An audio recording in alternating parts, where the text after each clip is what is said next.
Olá, hoje a gente vai fundo em um mecanismo que funciona meio escondido no nosso corpo, um que pode estar sem que a gente perceba afetando nossa saúde e nosso peso. E o centro de tudo isso é um hormônio bem conhecido, a insulina. Vamos juntos desvendar esse mistério.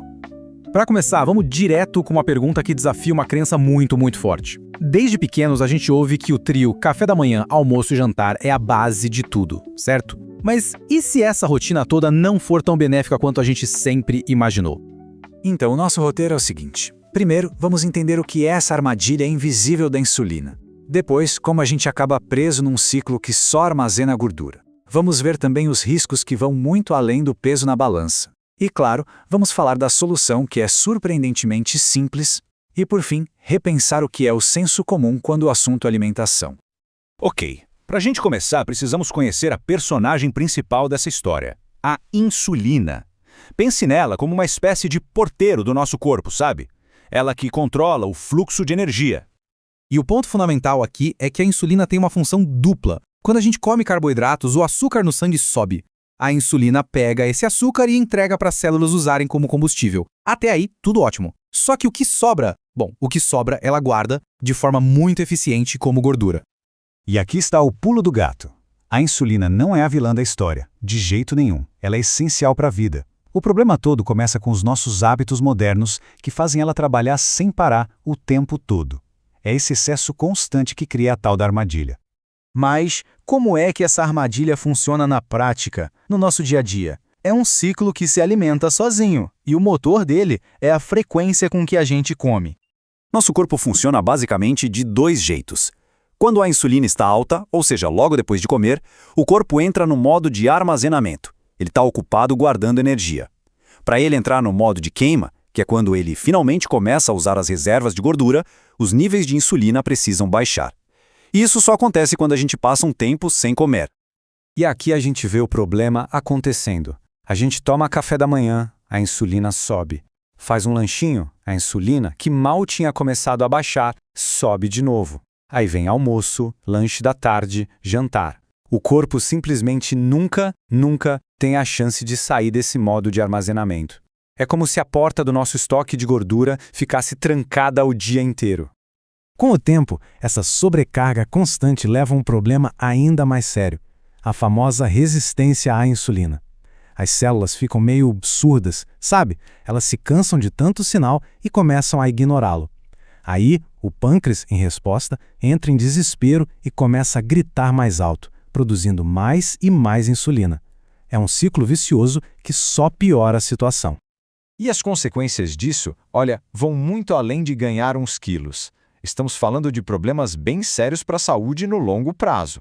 A insulina cronicamente alta é a raiz de muitas das doenças que a gente mais teme hoje em dia.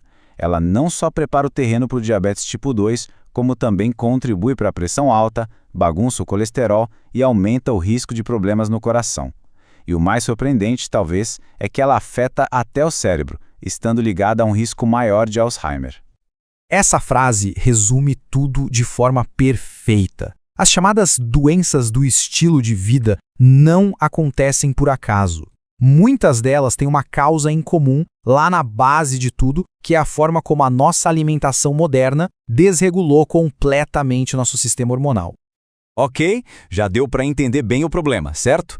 A boa notícia é que a solução não passa por dietas super complicadas ou remédios caros. É algo que, na verdade, está ao alcance de todo mundo.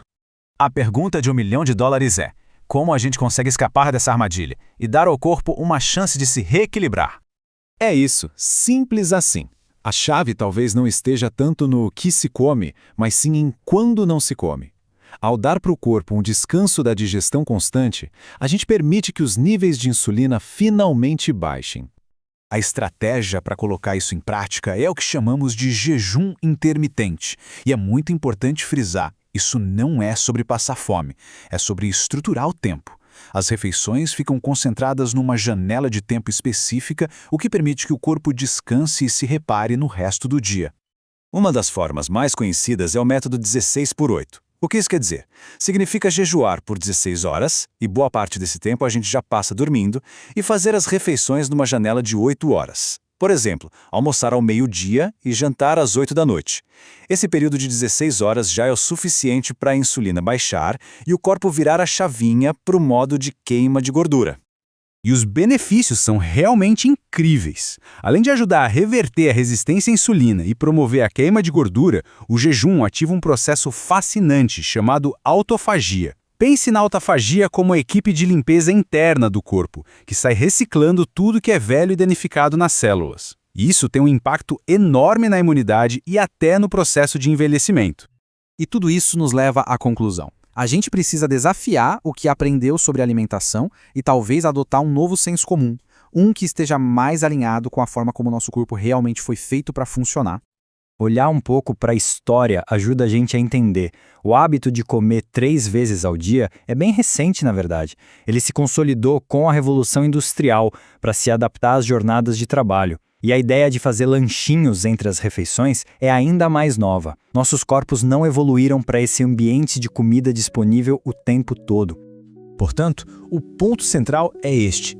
O que a gente considera normal pode não ser o ideal para a nossa biologia. Esse senso comum precisa ser revisitado à luz do que a ciência está descobrindo sobre o nosso metabolismo. E vamos terminar com essa reflexão. Talvez o foco tenha sido colocado demais nos alimentos, nas calorias, nos nutrientes, e a gente acabou esquecendo de um dos fatores mais poderosos para a saúde: o tempo. O tempo que se dá ao corpo a chance de descansar, se reparar e, finalmente, de sair da armadilha da insulina.